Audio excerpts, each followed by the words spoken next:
A tiara sat in a royal vault for nearly 90 years, not broken, not lost, not forgotten, just waiting. The last woman to wear it was a young duchess in the 1930s, a woman who had never expected to be royal at all, who married into the family and quietly became its backbone. And then, one November evening in 2023, under the chandeliers of Buckingham Palace, that same tiara appeared again, on the head of another woman who had never expected to be royal, who had also married into the family and who was, in that moment, becoming something extraordinary. The centenary of the Queen Mother's 1923 marriage, the Strathmore Rose tiara, Catherine, Princess of Wales, Lauren Kiener of the Court Jeweller, the single most authoritative independent voice on royal jewellery, called it her #1 royal jewellery moment of that entire year. And she noted it was surely a deliberate, sentimental moment of recognition. But here is the question I keep turning over. Was this one beautiful coincidence? Or is there a larger pattern here? A quiet, methodical transfer of an entire legacy, piece by extraordinary piece? Because when you start looking at the full picture, the tiaras that slept for decades, the necklaces worth tens of millions, the earrings that once belonged to a princess the world still mourns, you begin to see something that goes far beyond inheritance. You begin to see intention. Stay with me. Because what I am about to show you is one of the most quietly remarkable stories in modern royal history. The system behind the sparkle. Before we get to the jewels themselves, I want to make sure you understand something that most people get completely wrong about this story. The popular version goes like this. Queen Elizabeth II loved Catherine, hand-picked her favourite pieces, and secretly set them aside for the future queen. A grandmother figure leaving treasures for the granddaughter she always needed. It is a beautiful story, and parts of it are real. But the full truth is actually more interesting. Royal jewellery falls into distinct categories. The crown jewels are state property. They pass automatically between monarchs. Then there is the sovereign's personal collection, which includes pieces designated as heirlooms in right of the crown. These pass from one monarch to the next. And then there is private personal property, which can be bequeathed freely. The key gatekeeper during Elizabeth's reign was a woman named Angela Kelly. Her formal title was Personal Assistant, Advisor and Curator to Her Majesty the Queen, Jewellery, Insignias and Wardrobe. Kelly controlled physical access to the vault beneath Buckingham Palace and coordinated all loans. Prince Harry famously described her as obstructive. Catherine, by contrast, reportedly cultivated a productive relationship with her. One source told Grazia that Kate had been clever to befriend Angela Kelly. And there is a clear hierarchy. As royal commentator Katie Nicholl established, the Queen Consort really gets first choice of the Queen's jewellery, and after that is Princess of Wales. So Catherine, as the future Queen, was always going to be the system's principal beneficiary. What makes her story remarkable is not just what she inherited, it is what she has done with it. Because Catherine has proven to be something the collection has not had in a very long time, a curator with genuine instinct. Let me show you what I mean. The tiaras that waited. Let us start with the piece that started this whole conversation for me, the Strathmore Rose tiara. It was purchased in 1923 by the Earl of Strathmore as a wedding gift for his daughter, Lady Elizabeth Bowes-Lyon, the woman who would become the Queen Mother. The piece itself was not newly made. It was an antique, crafted in England in the late 19th century, featuring 5 graduated diamond roses with diamond spray foliage between each. The roses are detachable and wearable as individual brooches. It is, in every sense, a piece of extraordinary versatility and sentiment. The Duchess of York wore it through the 1920s and into the 1930s. But when her husband unexpectedly became King George VI in 1936, she gained access to the full royal collection, and the modest Strathmore Rose was quietly retired. The Queen Mother was photographed wearing it for the last time in the 1930s. It passed to Elizabeth II upon the Queen Mother's death in 2002. It was exhibited at the Victoria and Albert Museum that year. It was photographed for a book in 2012. And then, nothing. For approximately 90 years, no one wore it. Until Catherine chose it for the state banquet for the President of South Korea. In the centenary year of the Queen Mother's 1923 marriage, she became only the second person ever to wear it.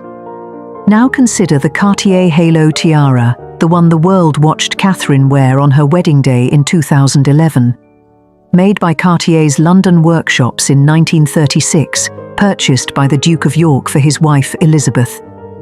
Here is the detail that astonishes me every time. Queen Elizabeth II was never publicly photographed wearing this tiara, not once in 70 years of reign. She received it as a gift for her 18th birthday during wartime austerity, and then she simply moved on to grander pieces. Instead, it served as what some have called a training tiara for younger royals. Princess Margaret wore it from 1948 through the early 1960s. Princess Anne wore it from 1967 to approximately 1973. And then it vanished into the vault for roughly 38 years, until Catherine wore it to her wedding at Westminster Abbey. Reports indicate she chose it from the Queen's collection with guidance from Angela Kelly. And the symbolism was not accidental. The tiara was originally made for the Queen Mother, a non-royal who married into the family. Catherine's wedding earrings even featured scroll motifs that mirrored the tiara's design, incorporating a diamond acorn from the Middleton family coat of arms. A deliberate fusion of two identities, old world and new. Then there is the lotus flower tiara, which began its life not as a tiara at all, but as a diamond and pearl necklace, a wedding gift to Lady Elizabeth Bowes-Lyon in 1923. Just 6 months after the wedding, the new Duchess had Garrard convert it into a tiara. Garrard's royal ledger, dated October 15, 1923, records the transformation precisely. The design drew on Egyptian iconography, the lotus flower, symbol of rebirth, reflecting the 1920s fascination with Egyptiana following the opening of Tutankhamun's tomb in 1922. The Queen Mother gave it to Princess Margaret in 1959, and it became one of Margaret's signature pieces through the 1960s, 70s, and into the 90s. After Margaret's death in 2002, it returned to the royal vaults. Elizabeth II never wore it publicly. Catherine has worn it 3 documented times, including at her very first post-wedding tiara appearance, the diplomatic reception in December 2013, and again at the diplomatic reception in December 2022. It is now her second most worn tiara after the Cambridge Lover's Knot. And then, the piece that made me catch my breath when I first read about it. The Oriental Circlet. Designed by Prince Albert himself in 1853, inspired by Indian jewels presented to Queen Victoria at the Great Exhibition. Made by Garrard at a cost of approximately £860, it originally featured 2,600 diamonds and opals set in Mughal arches containing lotus flower motifs. Queen Victoria designated it in her will as an heirloom of the crown, to be worn by future queens in right of it. Queen Alexandra had the opals replaced with Burmese rubies in 1902. The Queen Mother made it one of her absolute favourites, wearing it for decades at state visits and gala performances from 1937 through the 1980s. Elizabeth II inherited it in 2002 and wore it exactly once, at a state banquet in Malta in November 2005, one wearing in a 70-year reign. On December 3rd, 2025, Catherine debuted the Oriental Circlet at the state banquet for German President Frank-Walter Steinmeier at Windsor Castle. It was the largest tiara she has ever worn, wrapping nearly all the way around her head. Royal experts widely interpreted the choice as a tribute to Prince Albert's German heritage, a diplomatically astute selection. Royal commentator Amanda Matter noted to Fox News, "It's one that's typically reserved for Britain's queens. Queen Camilla, despite being queen consort, has never worn it. Do you see the pattern? Piece after piece, decade after decade of dormancy. And then, Catherine." The necklaces with complicated histories. The tiaras are extraordinary, but the necklaces tell an even more intimate story. The Nizam of Hyderabad necklace. I want you to understand the scale of this piece before we go any further. It was a 1947 wedding gift to Princess Elizabeth from Osman Ali Khan, described by Time magazine in 1937 as the richest man in the world, with a fortune estimated at $210 billion in modern terms. Unable to attend the wedding, the Nizam instructed Cartier London that the princess should choose her own present from their stock. She selected a diamond necklace and a matching floral tiara. The necklace was made by Cartier in 1935. It features approximately 300 diamonds set in platinum in a floral design, with a detachable double-drop pendant incorporating 13 emerald-cut diamonds and a pear-shaped drop. Commercial valuations range as high as £66.3 million, though no official appraisal exists.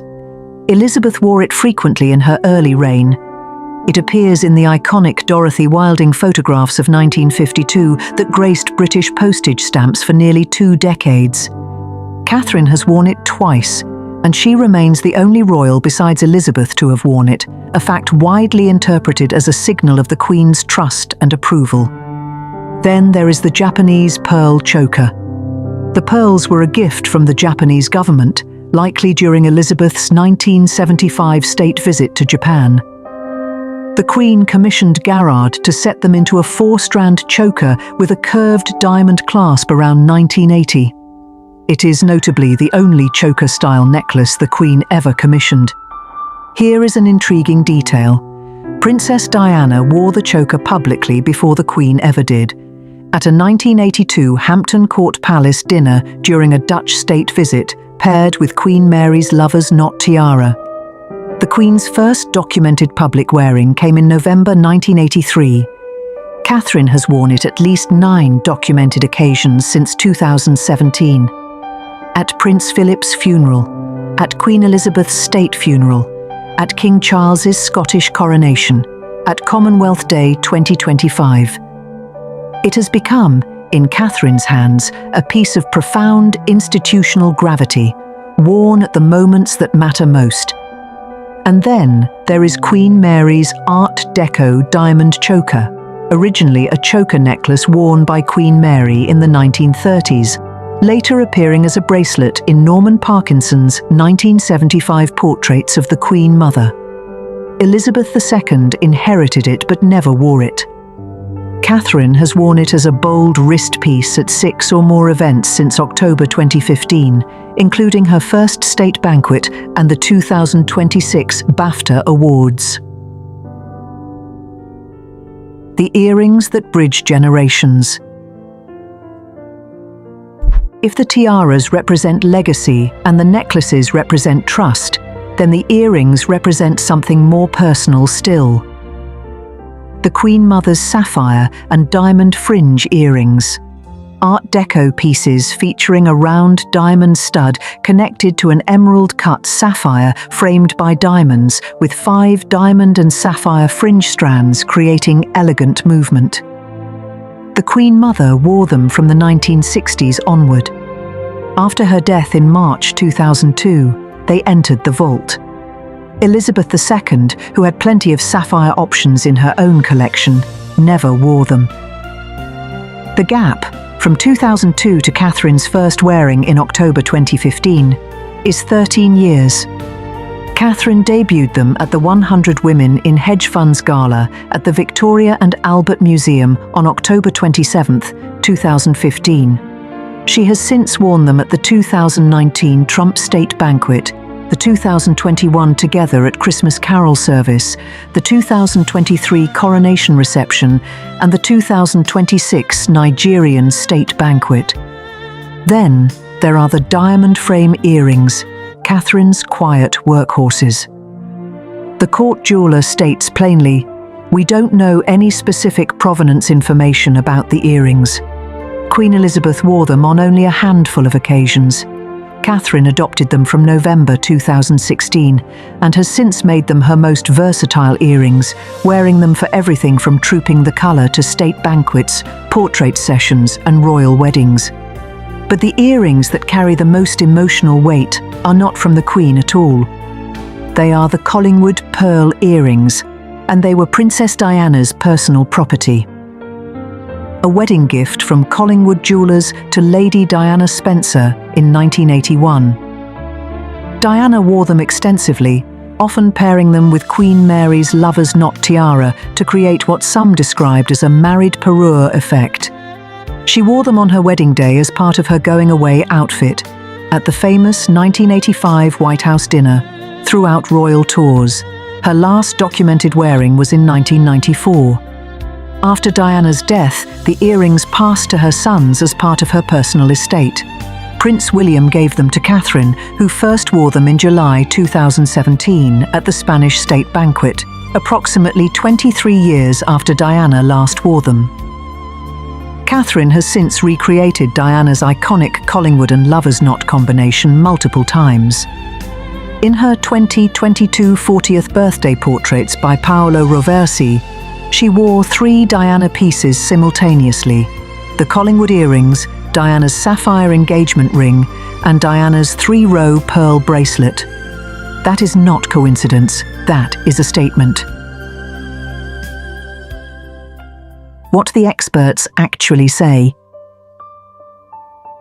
I want to be honest with you here, because I think the honest version of this story is actually more powerful than the romantic one. Ingrid Seward, editor-in-chief of Majesty magazine, told the Daily Mail after the Queen's death that everything, right down to the plans for her jewellery, was sorted and organised by the Queen some time ago. But when specifying Catherine as primary recipient, Seward used the phrase, "I imagine," informed speculation, not confirmed knowledge. Lauren Keener of the Court Jeweller has been careful to note that royal wills are sealed, so we can't look to those documents for guidance. She does not endorse the framing that the Queen saved everything specifically for Catherine. What is documented? Elizabeth organised her estate in advance. She loaned Catherine extraordinary pieces during her lifetime, including the Nizam necklace, which no other royal was permitted to wear. And she ensured a hierarchical system where the future Queen would naturally benefit most. What is not documented? Specific evidence of Elizabeth setting aside named pieces with Catherine's name written on them, or a deliberate decades-long plan built around one person. The more accurate framing, and I think the more interesting one, is this. Elizabeth was a meticulous custodian who ensured the collection would pass intact to the next generation. And Catherine, as the future Queen, is the system's principal beneficiary. But here is what makes Catherine's story genuinely remarkable, and what I think gets lost in the fairy tale version. She has earned this, not through proximity alone, but through curatorial instinct that the experts who matter most have noticed and remarked upon. She chose the Strathmore Rose in its centenary year. She paired the Oriental circlet with a nod to Prince Albert's German heritage at a German state dinner. She recreates Diana's Collingwood and Lover's Knot combination with evident intention. She wears the Japanese pearl choker at moments of institutional gravity. Each piece in her hands becomes a communication, not decoration, communication. Queen Elizabeth II may not have written Catherine's name on each velvet box, but she built a system, hierarchical, well-organized and quietly intentional, that ensured the right person would have access to the right pieces at the right time. And Catherine has understood something that I think is the real heart of this story. These jewels are not trophies. They are a language. Every tiara chosen, every necklace clasped, every pair of earrings lifted from a velvet case is a sentence in a conversation that spans generations, from Queen Victoria to the Queen Mother, from Princess Margaret to Princess Diana, and now to the woman who will one day be Queen. The granddaughter she always needed was not born into the family. She married into it. And she has spent over a decade proving, piece by extraordinary piece, that she understands exactly what she is holding. Which piece do you find most extraordinary? The tiara that waited 90 years? The necklace from the richest man in the world? Or the earrings that connect Catherine to Diana in a way that still moves people to tears? Tell me in the comments. I genuinely want to know what you think. And if you love stories like this one, the hidden histories, the human beings behind the jewels, the legacies that refuse to be forgotten, please give this video a like and subscribe to the channel. There are so many more stories waiting in the vault.